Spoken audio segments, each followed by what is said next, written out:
Let's talk to Chris. Nissan, a trailblazer in driving innovation to uplift communities, is excited to partner with I Didn't Know. Maybe you didn't either, as we pay homage to extraordinary heroes during Black History Month.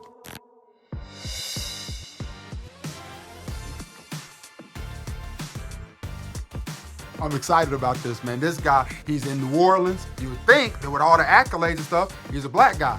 But I don't think he's a black guy. I think he's a white guy. Don't know exactly, but I'm gonna find out. I know he looks like Travis Kelce. I know his last name is Dier, right? But it's like got an I and an E.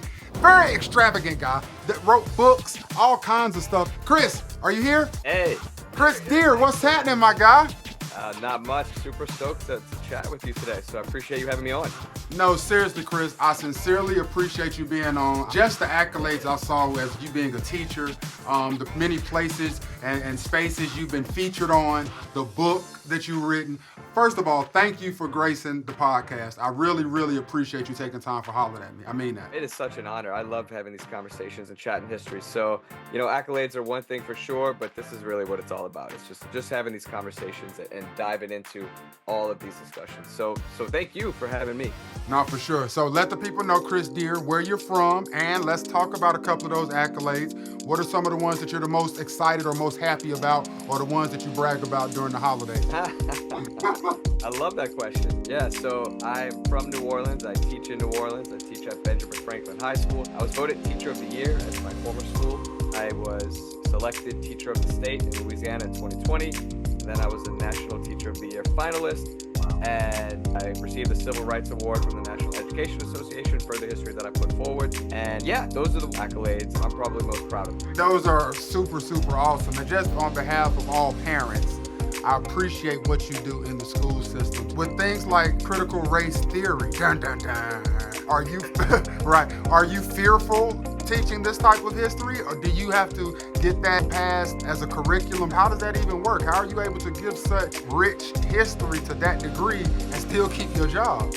Yeah, that's a great question, and there's a lot of scary legislation happening around the nation. But interestingly enough, critical race theory is an academic theory that ties in different sorts of ideas regarding, post-civil rights movement, how race plays a role. So a lot of what we're doing is just teaching history, and that's creating a lot of discomfort. And so people are calling it critical race theory, but this is actually just history. So if you look at all the states in the South, all of them passed these bills, but Louisiana did not. And that's because the teachers and the students and so many people fought against it. I wrote an op-ed about the critical race theory bill called Louisiana Bill Criminalizes Authentic History.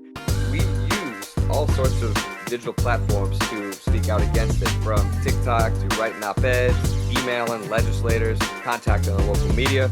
So we did a lot of organizing, and it failed in Louisiana. Unfortunately, it did not fail in other states. So there are other states across the South that have this anti-CRT legislation.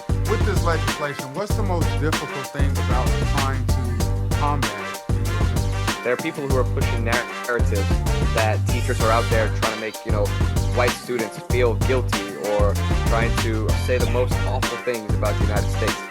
And if you hear that and you believe it, then yeah, you might support this legislation. All of these classes that highlight the history of marginalized populations, that highlight really powerful and important narratives, are being segued out legally by the government. And so when they tried to push it, we just went super hard against it, and it ended up not even leaving the House Education Committee.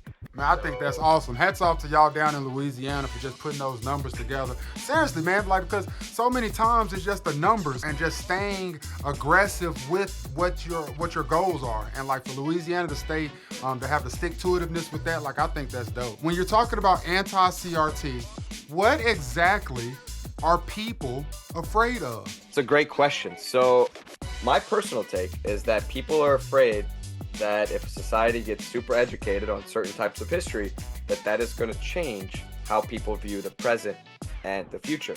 Imagine so many people knowing about the issues and the discussions and the information that we're talking about. That's going to move people to act and to do something and to rectify and repair some of this harm and damage that's done. And so that's what these bills do. They're designed to stop students from feeling discomfort or from being taught that there is overt racism embedded within the United States. How do we push back on that as much as possible? Like moving forward, do we just continue to try to continue to counter the legislation as it comes from state to state? Like, what would be your advice in that? One thing that I'm doing in regards to STEAM is that I'm using my platforms to touch on certain legislation that was passed, and I'm highlighting episodes, history, that is no longer allowed to be taught because of this legislation.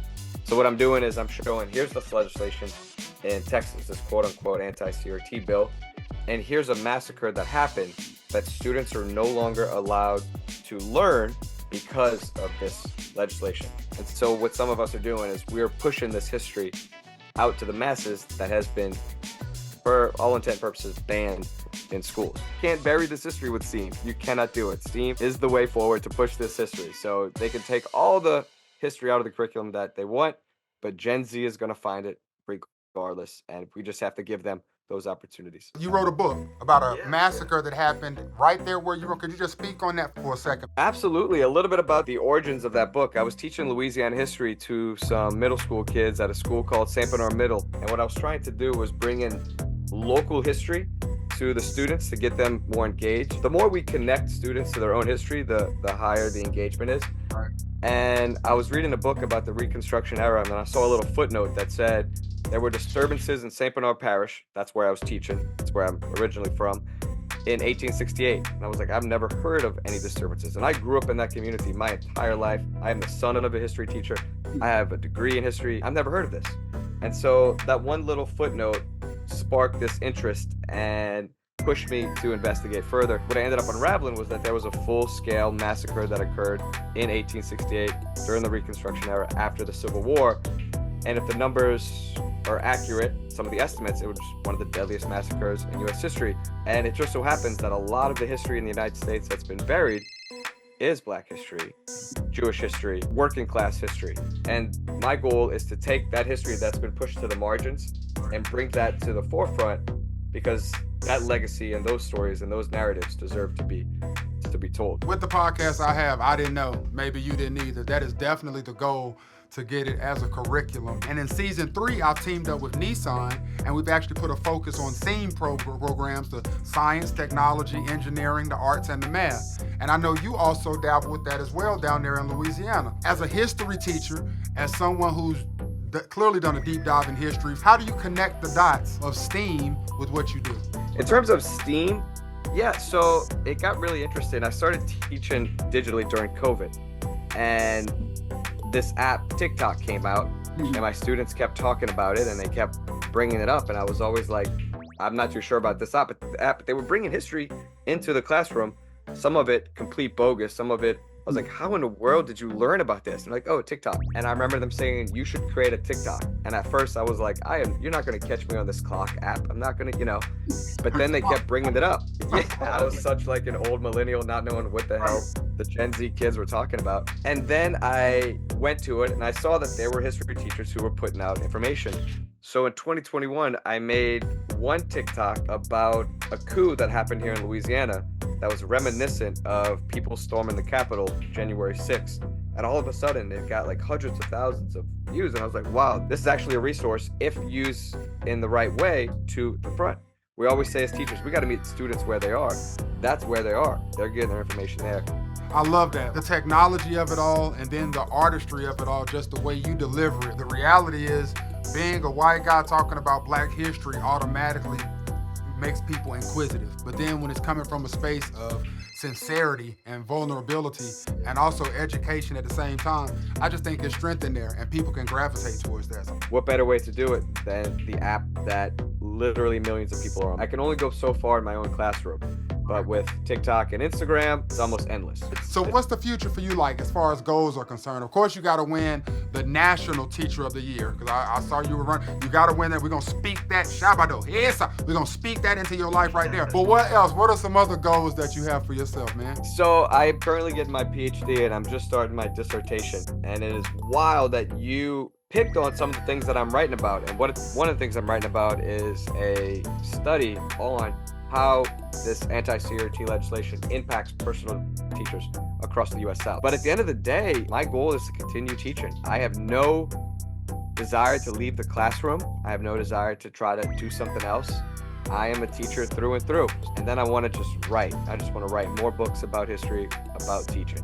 No, I think that's awesome. And I can see all of that. I think we should do a collab on some kind of a book. That would be amazing. Matter of fact, you write the book and let me do the voice for the audio book. I would love to do that. That would be amazing. And then he crept through the forest. It'd be amazing. I would love that. Sign me up. I would love that. That'd be awesome. That'd be, yeah, hell yeah, let's do it. So when he's not out there overthrowing CRT curriculums, he writing books and getting PhDs in history. And he teaching our babies. And I appreciate that. For me, he's a new source of history and a personal friend. A white guy that know more about massacres than I do. Cause I didn't know. Maybe you didn't either. I didn't know.